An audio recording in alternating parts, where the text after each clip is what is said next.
Travis Wayne Goodsell, as I've been talking with you about how Scripture is actually apocalyptic literature and was not intended to be literal history, I would hope that you are recognizing what it means to be a type and shadow.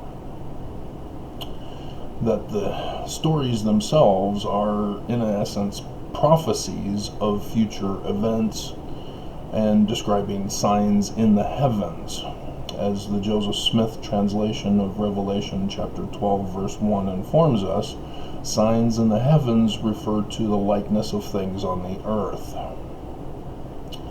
And so, even when I don't do a specific video talking about them, I would hope that you are taking a proactive stance to take the lessons you're learning from me and study them for yourselves so that you can figure it out and know what's going on. So when I inform you that it's not just the Bible stories that are apocalyptic literature, it's other religions and their stories that are likewise apocalyptic literature, deriving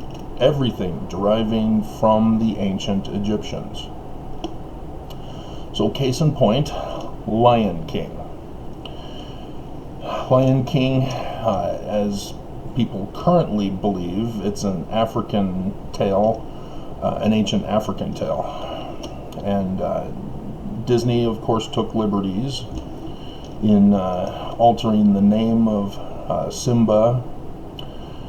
I guess it was Simbo, was the original Lion King in the African tale.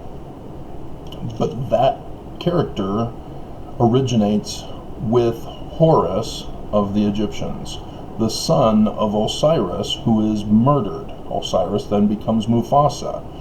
Scar becomes Set, the brother who murders Mufasa, Osiris. That's how you're supposed to connect to the interpretation of all the different apocalyptic literature stories. So in the Book of Mormon, when it talks about brass plates characters, prophets,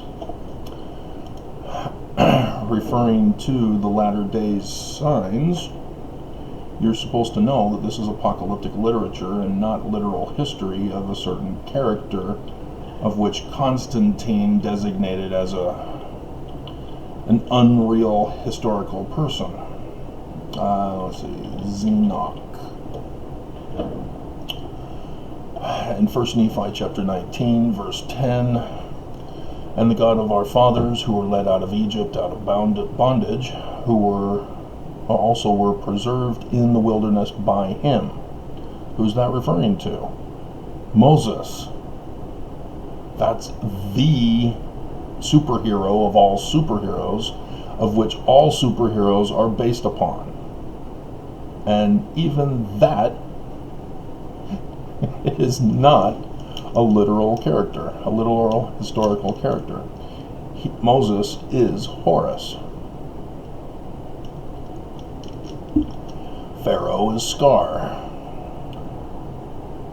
Joseph is understood in the text of the Exodus to be the father who is dead, and a new Pharaoh takes the throne. Ta-da! So you can see how the Bible was then written. And thus, you too, because it's already been done, fulfill the Ezekiel 37 prophecy of uniting the book of Joseph and the book of Judah. Yes, Judah is phonetically the same as Utah. So yes, we understand Joseph Smith was murdered. Somebody usurped his church.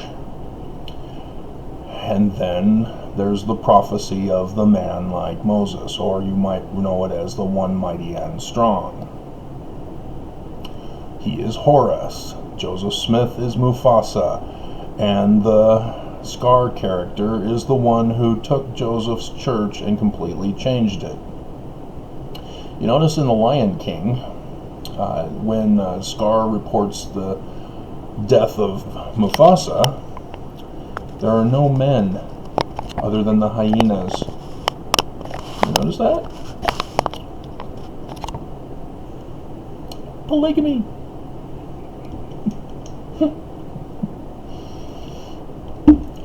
Hilarious. When you understand apocalyptic literature interpretation, these stories, even though there are Hollywood liberties taken on them, you can figure things out. And so yes, I'm crying when Hercules descends into the underworld to save what's her name. Let me figure out her name. It's Megan, isn't it?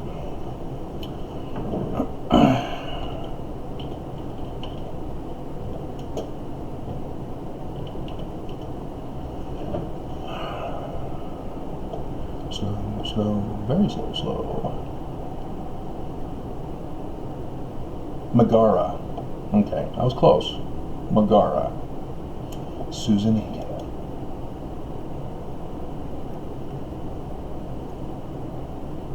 She's also other characters.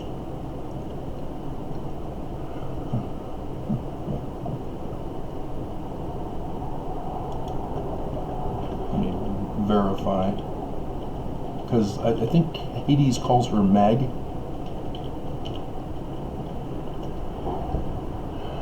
Yeah. Yeah.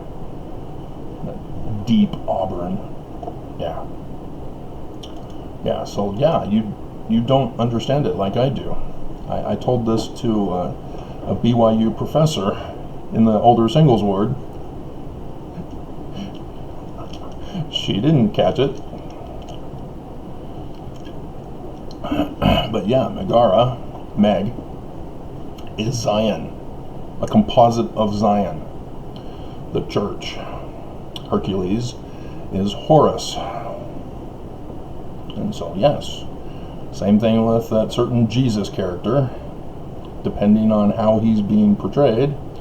Most of the time he's Horus, the baby born to save the Jews, but they sort of have him assassinated, but the assassination takes the form of the latter days signs in the heavens, as I did the video for you yesterday for the Easter Sunday school lesson.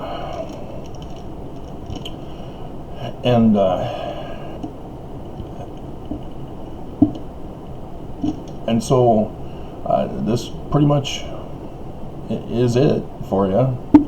No need to go hours into detail to instruct you. But for those of you who are in the advanced course, were you checking the skies yesterday? Did you see where the moon was positioned? There's a reason why I brought out Lion King. I try to give you guys clues. But yes, the true lion of Mormonism roared yesterday. And I'm willing to bet not a single one of you knew it.